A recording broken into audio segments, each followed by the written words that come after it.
O investimento em infraestrutura visa o desenvolvimento de uma região, de um país, mas esse desenvolvimento efetivamente ocorre e alcança os interesses da população? Eu sou o Cláudio Oliveira e hoje, nos Diálogos para o Desenvolvimento e a Infraestrutura que Queremos, converso com o Johnson Portela, militante do Movimento Tapajós Vivo desde 2015, atua na articulação e mobilização. Johnson é pesquisador nas áreas de educação e socioambiental na UFOPA, Universidade Federal do Oeste do Pará. E a gente vai falar um pouquinho sobre as definições de desenvolvimento, como que essa pauta deve ser, como que essa palavra deve ser melhor compreendida. Johnson, muito bem-vindo, grato pela sua participação. Obrigado, Cláudio e todos do GT Infra. É um grande prazer aqui a gente debater sobre um tema tão latente e atual. Johnson, a gente ouve a palavra desenvolvimento e fica se perguntando, mas afinal de contas, o que que é desenvolvimento? Existe uma definição universal para todo mundo ou depende da perspectiva de quem está olhando, de quem está dizendo? Como que é isso? Eu vejo que a noção de desenvolvimento está muito dentro da percepção de crescimento econômico e, nesse sentido, deixa de lado o que realmente é essa noção de desenvolvimento, que tem uma noção muito mais igualitária. Então, e aqui na região, infelizmente, são duas percepções muito conectadas. Então, essa noção, né, desenvolvimento é sempre levada em consideração o não envolvimento das pessoas, das comunidades, das organizações e dos povos.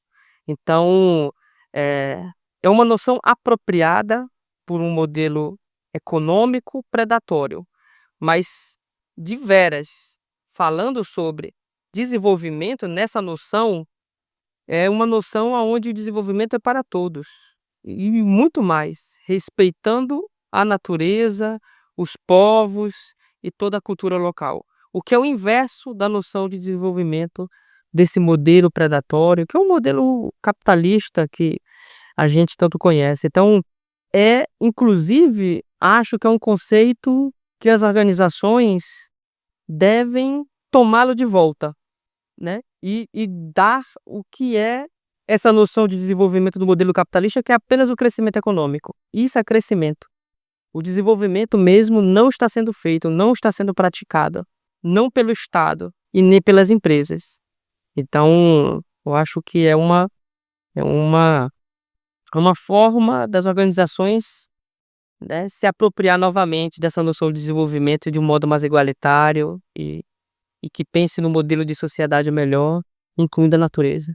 É interessante, Johnson, porque eu me lembro de uma leitura ainda da faculdade, né, do Fausto de Goethe, né, onde ele vende a alma ao diabo pelo desenvolvimento, né, e de certa forma, o que a gente vê nessa expropriação de matéria-prima da própria natureza, do próprio planeta, né, de forma excessiva, é um pouco esse caminho, né, um caminho de um crescimento, como você disse, a qualquer custo, e não de um desenvolvimento com sustentabilidade, com envolvimento, com participação. Ou seja, vende-se uma propaganda, né, e entrega-se um produto completamente diferente, né. Infelizmente essa noção é muito aplicada, mas isso levando para a conjuntura da Amazônia como um todo, é que não leva em consideração o que Loureiro, né, uma grande pesquisadora da Universidade Federal do Pará, debatia sobre, a pessoa que vem de fora não leva em consideração a natureza e a cultura local. Não levando isso em consideração, é mais uma imposição e mais geração de conflito sobre essa noção de desenvolvimento, levando em consideração apenas o econômico. Então, eu acho que o não pertencimento das pessoas, no sentido de se conectar com a natureza e a importância disso, é o que está levando à ruína como um todo. Eu acho que, enfim, são noções que o mercado ainda apropria, né? Então, enfim, há um tempo atrás, quando a gente falava de bioeconomia, a gente já refletia sobre um modelo de sociedade onde levava em consideração a natureza. Na atualidade, bioeconomia já é outra coisa, já O é mercado criando já capturou, mercado. né. O mercado Capturou. já capturou o termo, né. Então é um mercado. Então, você vai desmatar para plantar dendê, beleza, isso vai ser uma noção de bioeconomia? É, mas é uma noção já apropriada pelo mercado, aonde tem que ter renda, se não é renda, não é bioeconomia. E agora já tem a sociobioeconomia. Espero que essa não tomem, porque já estou até vendo já, enfim, né, já estou até vendo algumas organizações e o Estado mesmo já tomando de conta dessa palavra como a sociobioeconomia e já deixando ela com uma outra cara. Johnson, é interessante a gente pensar, quer dizer, que esses planos de infraestrutura para a Amazônia normalmente são vendidos como um pacote combo, né? Olha, vai chegar aqui a hidrelétrica e junto com ela o desenvolvimento, o emprego, a saúde. Só que aí a gente olha para Altamira, por exemplo, né, com Belo Monte, que se transformou numa das cidades mais violentas do Brasil, com altos índices de doenças sexualmente transmissíveis, enfim, nada a ver com aquela propaganda com que foi vendido, pra empurrar um elefante, né. É, de fato, há essa venda, né, desses termos. Mas eu acho que, Cláudio, eu acho que isso tem muito a ver com uma ausência de política pública. Nessa ausência de política pública escolar, ausência de política pública de infraestrutura, isso eu chamo isso de uma via com melhor acesso, com água, acesso à água, água de qualidade, o esgotamento sanitário, né, toda essa questão toda de saúde. Então isso abre portas para dizer que só vai crescer essa cidade, desenvolvê-la, se tiver ancorada a esses projetos. E aí vai, né, o Xingu, mas vale para o Madeira, vale para algo o próprio Tapajós, vale para toda essa vertente amazônica. Isso foi muito trazida na ditadura militar regional, ou seja, terra sem homens para homens, né, era a visão da ditadura militar. Então é o Inferno Verde, entre no Inferno Verde, desenvolva, as pessoas que estão lá só vão ter acesso se isso for desmatado. Se a mata estiver em pé, não, não, não, aí não vai ter saúde, não vai ter nada. Então essa noção, infelizmente, é muito, né, e isso vale muito. Tem o que chama do termo do garimpo, chama do bamburrar. Então, as pessoas bamburram com isso, porque cria-se um vício aonde tem um empreendimento, o aluguel que era R$ 200 passa a ser R$ 1.000 no outro dia. Uma cidade como foi lá no Xingu, né, a cidade de Altamira, tinham 15.000 pessoas, e em 3 meses subiu para 100, 200, 300.000 pessoas. Então, e isso muitos empresários, muita gente que vivia, que vendia, os mercados como um todo, se deram muito bem nisso, até o fluxo começar a cair. Então é uma forma de bamburrar, de dizer assim: "Tá lá o ouro, vamos aumentar o valor". Então, assim, é uma cadeia muito grande, né, que vai para a noção do Estado, colocando até a cadeia empresarial de se dar bem e sempre atrelado a essas grandes obras, a essas obras de infraestrutura que trazem essa narrativa de que vai desenvolver alguma coisa. E como é que a gente faz, Johnson, para envolver as pessoas, no sentido educacional, pedagógico, para recapturarem, né, o destino, o seu próprio destino? Porque, dizer que é um desenvolvimento, primeiro a gente precisa discutir entre a gente, né, qual o desenvolvimento que a gente quer, né, o que que a gente quer, que a gente acredita que é desenvolvimento, né. Enfim, como é que eu faço para a população chegar mais junto? E poder realmente opinar, e eu sei que deveria votar melhor talvez, mas enfim, como é que a gente cria essa massa crítica de olhar para isso e não ser enganado com espelhinho e bugiganga? Eu acho que existem muitos caminhos para chegar a esse senso um pouco mais crítico sobre esses problemas socioambientais. Uma vertente importante, sem dúvida, é a educação, mas eu levo em consideração que não é a educação tão pouco formal. A educação escolar, a própria educação universitária, continua perpetuando muito essa noção de desenvolvimento, né, a tal ponto e aí perde uma noção mais filosófica do amor ao conhecimento. Eu acho que isso é um dilema mais ético do que moral. Eu acho que para consertar isso é algo, como diz o Ranulfo Peloso, a retomada do trabalho de base, ou seja, voltar às origens, a um passo atrás, debater sobre cidadania, sobre processos ecológicos. Então, é algo difícil, mas é algo que os movimentos tentam fazer, tentam enveredar por esse caminho. As organizações de base tentam caminhar por esse traçado de refazer processos. Eu acho que esse é o caminho, e eu acho que isso é não isentar o Estado. O Estado precisa fazer algo. Obviamente, aí tem outro processo, né, a noção de Estado e como o Estado está sendo consolidado. Então a gente ainda tem desafios democráticos de direito ao Estado. Então, eu acho que há muito nível, mas eu acho que o nível educacional e isso numa educação popular, uma educação de base, eu acho que é o melhor a ser feito como ponto inicial, para depois ir para os outros processos, para consolidação de outros objetos, para pensar novas formas mesmo de agir, é preciso pensar no agir como um todo. Eu acho que é esse passo atrás que está faltando. Então tem gente que já está fazendo processos mais à frente. Eu acho que, assim, podemos falar do que erros que aconteceram com a própria noção de bioeconomia, mas eu acho que é algo que inclusive está dentro das diretrizes do bem viver, que é uma filosofia, né, uma premissa filosófica. Eu acho que isso tá faltando, dar esse passo atrás. Isso em diferentes contextos. Você acredita que o bem viver seria uma noção mais inclusiva, mais sustentável para se usar ao invés de desenvolvimento? A gente falar de um bem viver, por exemplo? Sem dúvida seria. Só que eu acho que é uma noção muito utópica, no sentido de ser difícil de ser colocada no papel.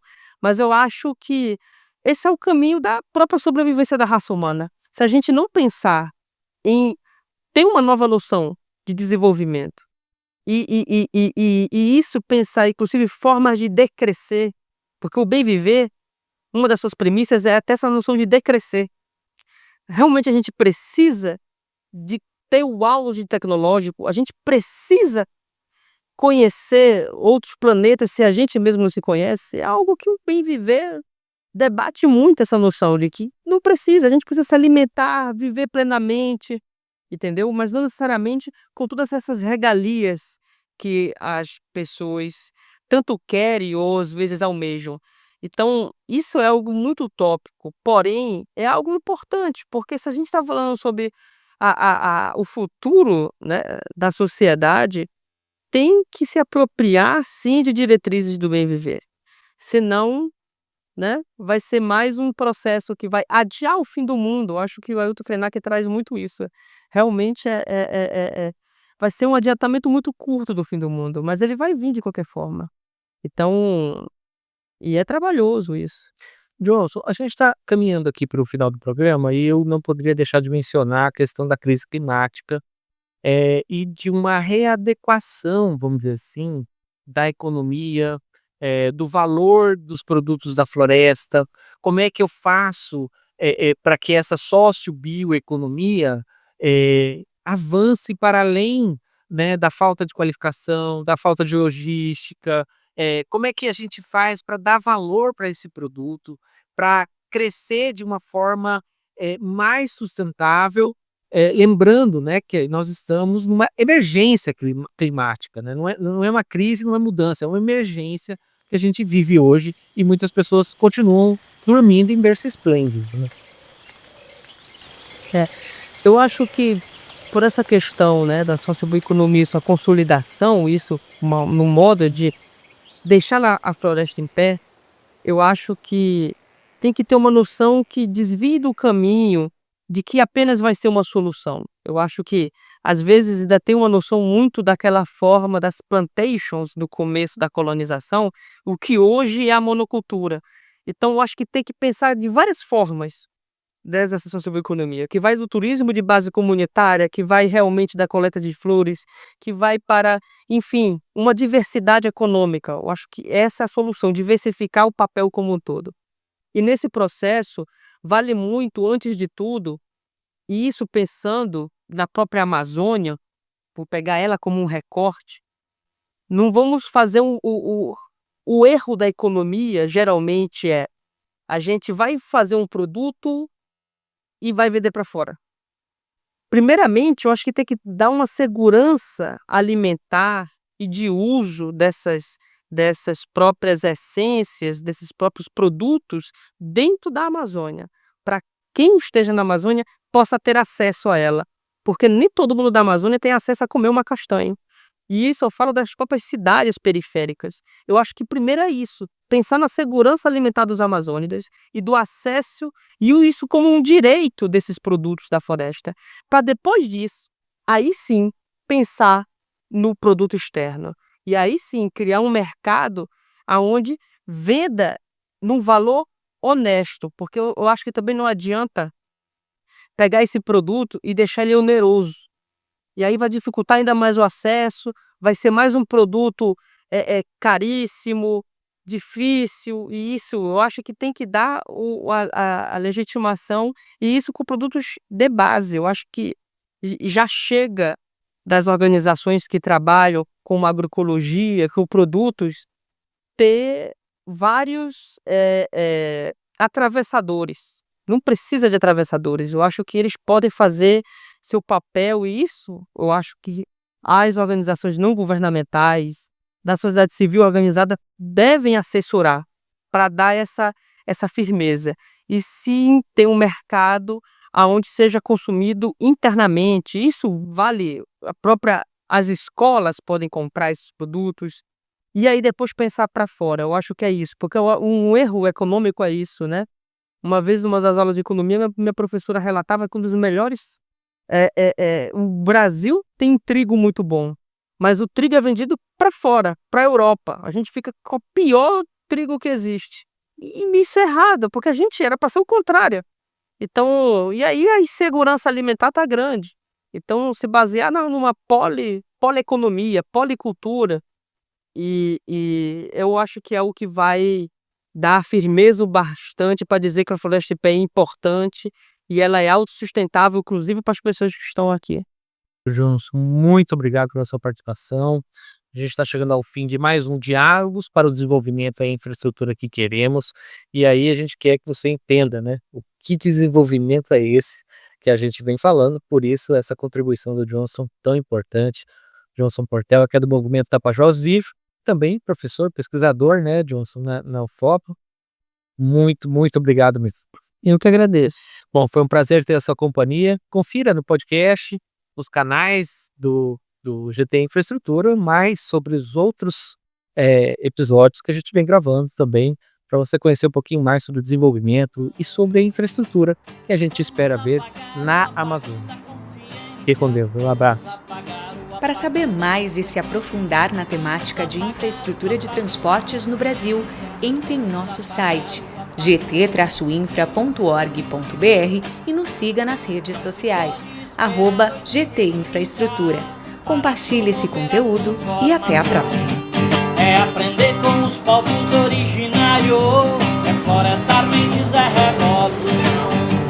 Não se pode esperar 2030 para promover a transformação.